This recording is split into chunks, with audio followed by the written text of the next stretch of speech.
What does faith look like? We have been discussing faith over the past few weeks, and we've been discussing really that of the doctrine of faith only.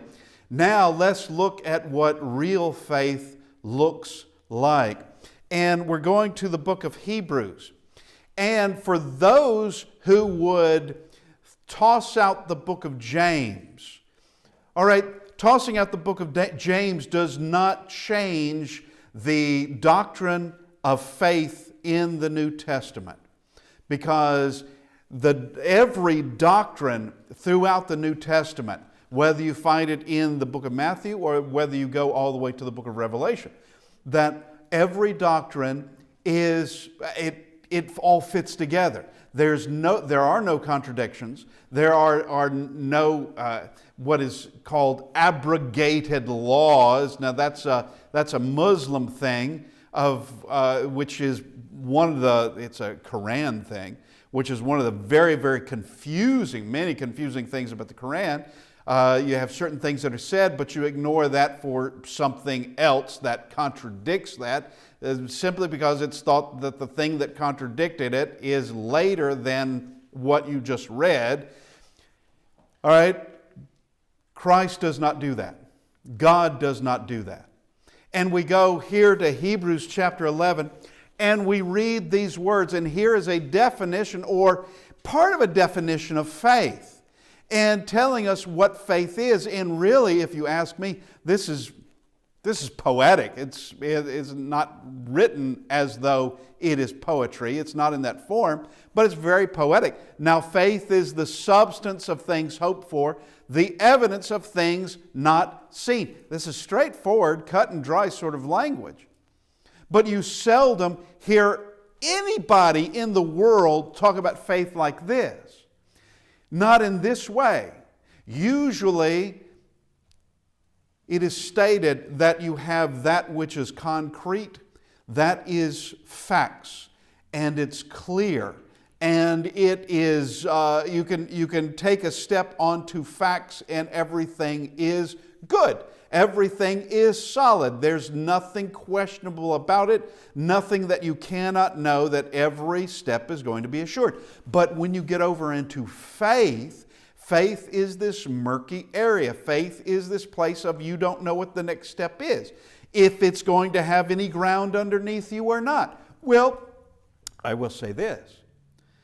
For the most part in the world, that is true. But when we're talking about the faith that we are to have in God, the faith in the God of the Bible, who has given us the Bible, who has given us His Son, these two, faith and fact, go together. It's not a step into anything murky. Not at all. There is substance there. There's nothing iffy about it. There's nothing that you just hope that the next step is there. It's there, and God has given His assurances of it. Faith has a substance there. Faith hopes. Faith also is evidence of things that are not seen.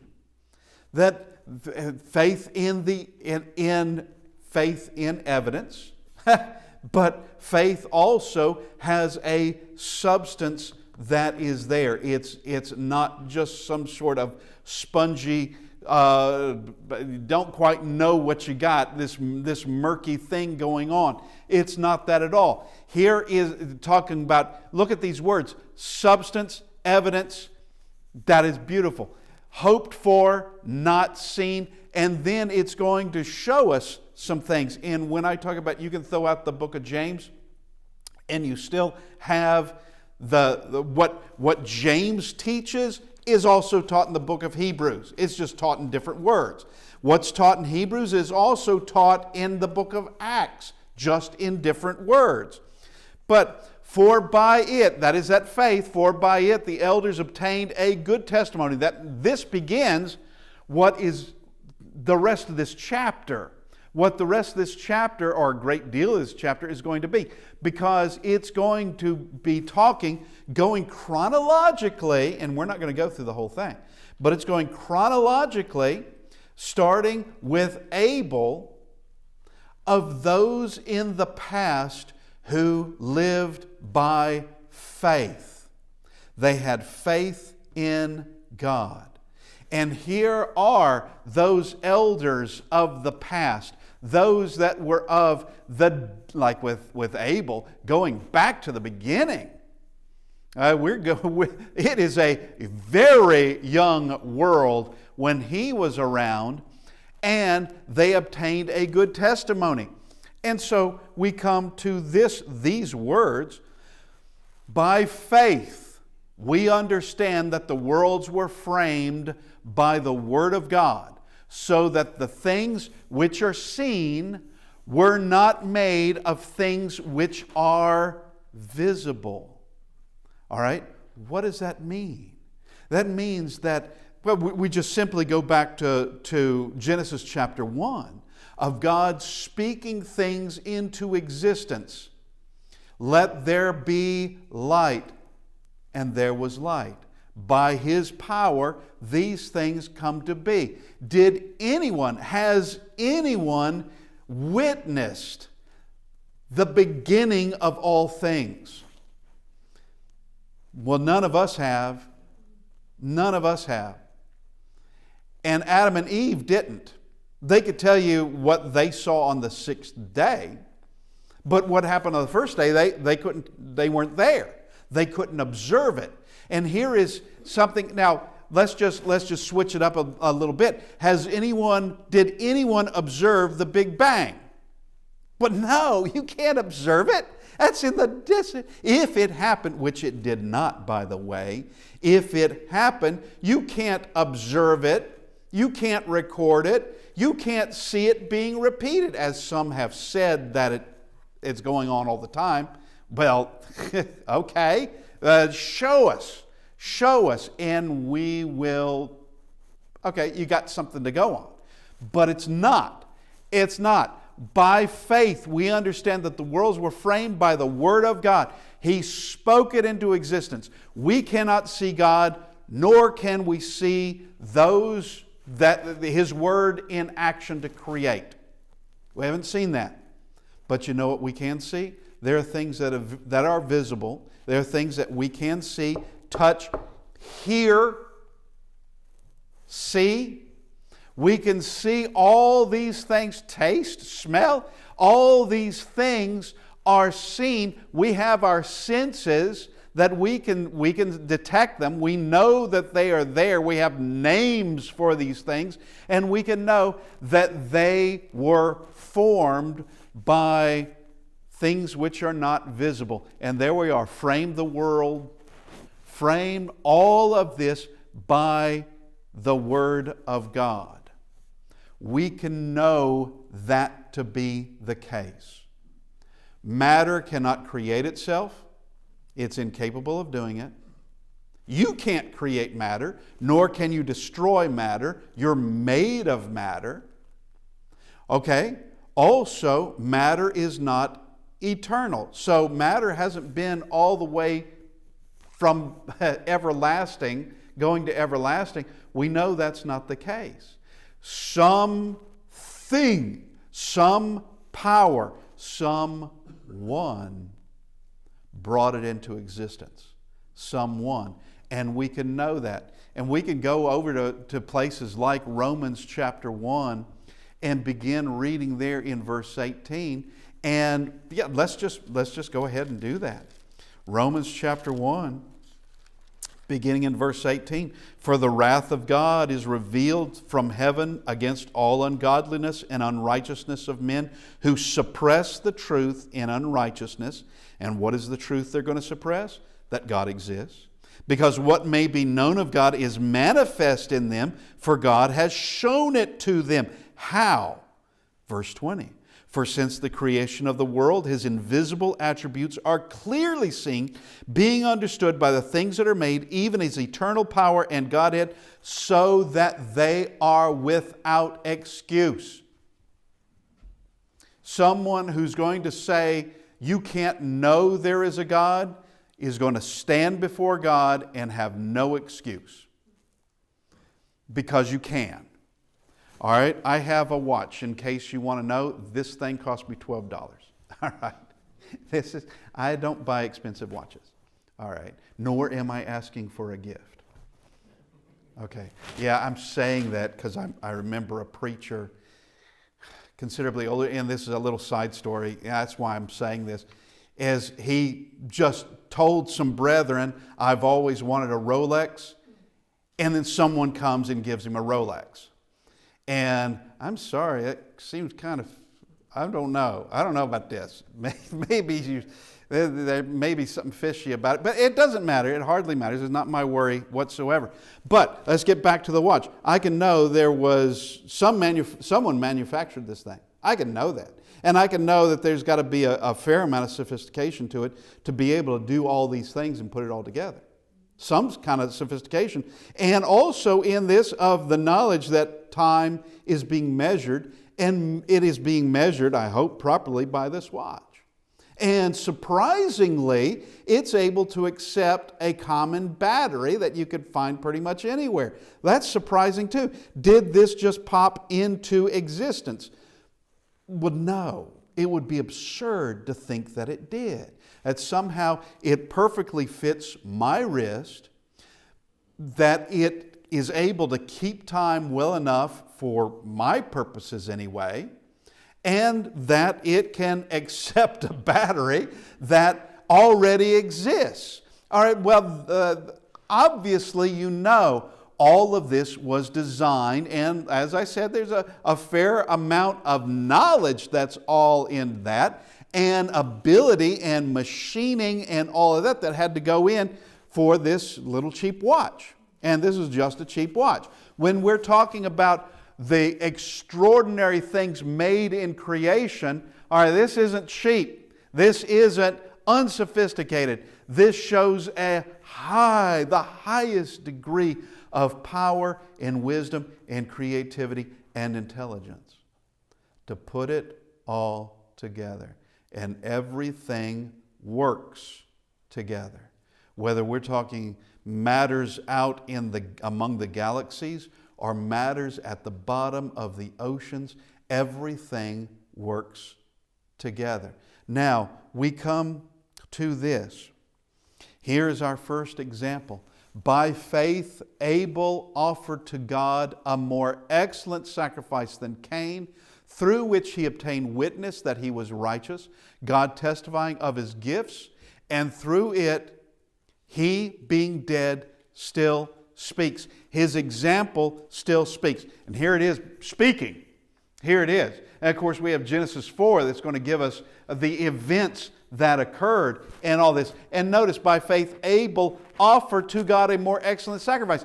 That he didn't just guess on what would please God. I don't think you could ever guess and get it right.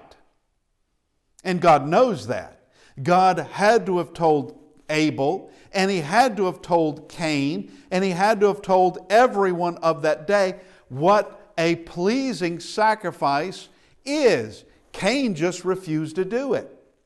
Now the curious thing about Cain is Cain continued to make a sacrifice to God, but it's all wrong. Then why are you even doing it? It seems like it's mostly just trying to please yourself rather than God, mostly trying to do something that feels equivalent to actually a true sacrifice to God. Maybe God will accept it. Well, God reasons with Cain, and he didn't accept it. And actually, Cain knew that it wasn't accepted before God spoke to him. But Abel offered that more excellent sacrifice, and he is righteous because of that sacrifice. And Abel is a martyr because he dies for his faith. Cain's the one that killed him, his own brother. And God testifies to all this, and he's testifying it now in Hebrews 11 and verse 4, and also going back to the beginning of Genesis 4. And this example still speaks today, this example being shown today of obedience. Now we come to Enoch. By faith, Enoch was taken away so that he did not see death, and was not found because God had taken him. For before he was taken, he had this testimony that he pleased God. And there are things in Genesis that it doesn't explain, but later, such as in Hebrews and also in the book of Jude, speaking about Enoch, things that we didn't necessarily know about Enoch from the book of Genesis. And that's the way that the Bible is constructed. You can see that it's a unified whole. It is absolutely unified. I was watching a thing here, I guess it was last week, and it was talking about a particular, it was talking about the Iliad and Homer's Iliad, and if Homer actually was the one who wrote it, or if Homer actually existed and that it was an earlier thing, and talking about, is it even a unified book? Is it a unified, did it have the same author through it? Or was it various authors and somebody kind of compiled it together at some point? Well, when it comes to the Bible, it is a unified book. It is whole. It is from God. And an extraordinary book, by the way. Now, here, Enoch, he does not die on this earth.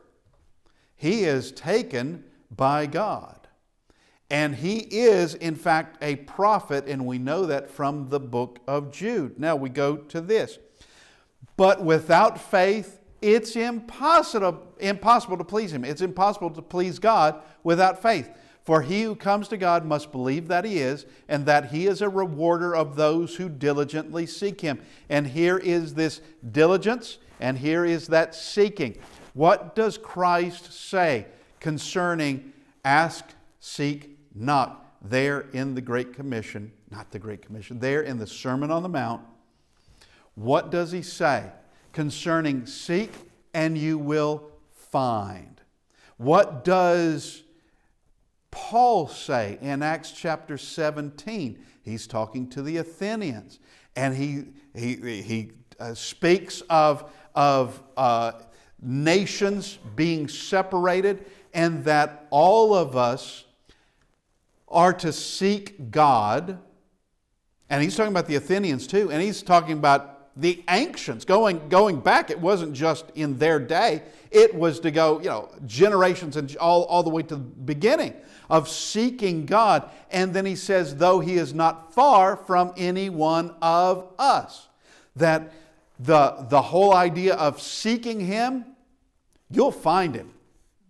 You seek Him, you will find Him. And the problem with a lot of folks is when they find Him, they don't like what they found. They want something else.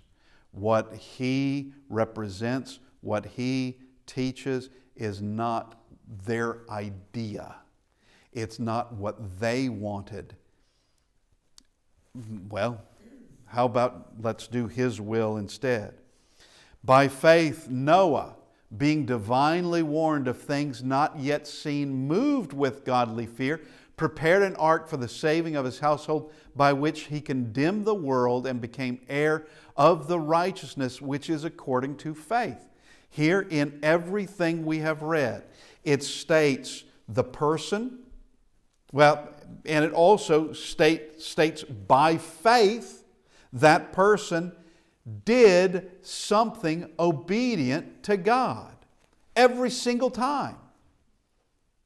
Now, what good would it have been for God to have told Noah everything he was supposed to do concerning the design of the ark, concerning the materials of the ark, what the ark is to, how it's to be constructed with 3 different levels on it, concerning window and door, concerning all of the rooms and the food that's to go inside. He gives, and he even gives the timeline in which this needs to be done, and he's given ample time, by the way.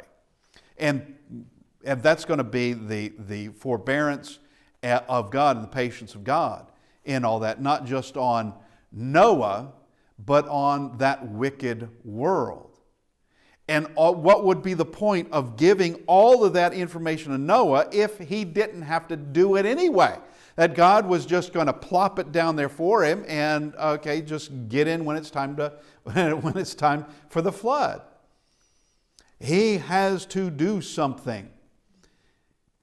Here is a little bit of something just to think on, is I don't know that Noah had any skill prior to this. I don't know what he did for a living. I don't know that he had any skill prior to this to build something like the ark. But God's going to see that he does it. God's not going to ask him to do something that he could not do. Obviously, he could. Otherwise, God would not have said it, and Noah would have just failed. But here is this faith of which Noah and his family, by that faith, they are saved, and they're the only ones saved. That ancient world, as magnificent as it must have been, it had to have been. And as wicked as it obviously was, that's the way it is described. Every bit of that is gone. And all that remains of mankind is just 8 people with faith enough in God to have constructed that massive ark, and they are spared. They're the only ones spared. And here is this whole idea of faith in God, that whatever God tells us, it's going to be true. Whatever He tells us to do, it is going to be the right thing for us. Now we come to Abraham. By faith, Abraham obeyed when he was called to go out to a place which he would receive as an inheritance, and he went out not knowing where he was going. Now we need to understand some things that he would receive as an inheritance. What was promised was actually to Abraham's or Abram's descendants. The land promise isn't fulfilled until we get to the book of Joshua. And at the end of the book of Joshua, it tells us that it is then fulfilled. It's fulfilled at that point, not in the time of Abraham. And also, there is the promise that there will be a great nation from Abraham when Abraham is 90 years old and he doesn't have any children at all. He and Sarah are childless. Well, how is this going to happen? And it's especially with the description, because it would seem like it couldn't happen. It would seem like it couldn't happen. Of where here this old couple, and from them is going to be a nation, but a nation where you cannot number their descendants, and you can't. You couldn't number them, those that exist today who are the descendants, you couldn't number them today, much less going back 100, 200, 500, 1,000 years ago. You couldn't do it. You can't do it. But it all came to pass. But did Abram or Abraham see it? No, he couldn't. And he would know that he would never be able to see it because it's going to take too many years. He won't live long enough. He won't live long enough. But he knows, regardless of how long he lives, regardless of that, it will come to pass. He knows this. By faith, He dwelt in the land of promise as in a foreign country, dwelling in tents with Isaac and Jacob, the heirs with him of the same promise, a promise that has been given to them, for he waited for a city which has foundations, whose builder and maker is God. Well, this is a different thing. This isn't that land of Canaan. All right, this has nothing to do with Canaan. This is different altogether. He waited for the city which has foundations, whose builder and maker is God. That's not Jerusalem, which wouldn't be the capital of Israel until we get well into David's reign. That what city is this?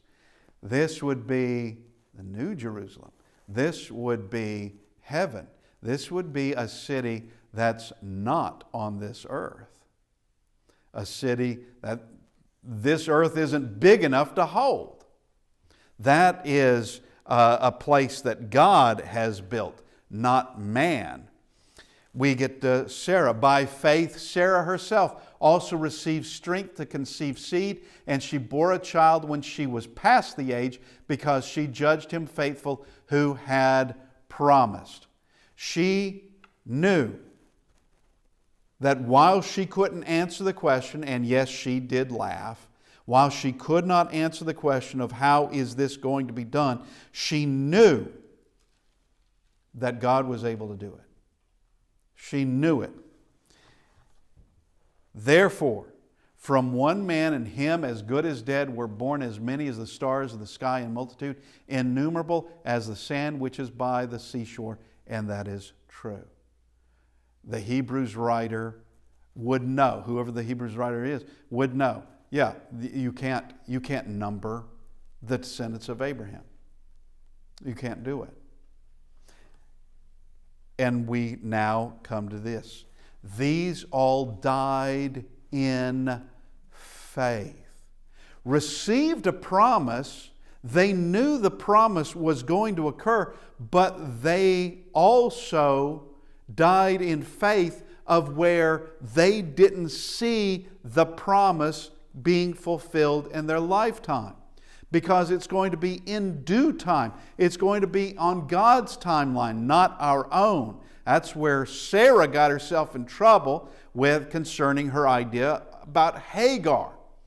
All right, let God take care of this. You don't need to help God in any way. You don't need to do that at all. All this is going to occur, but it's going to occur on God's time, when He decides.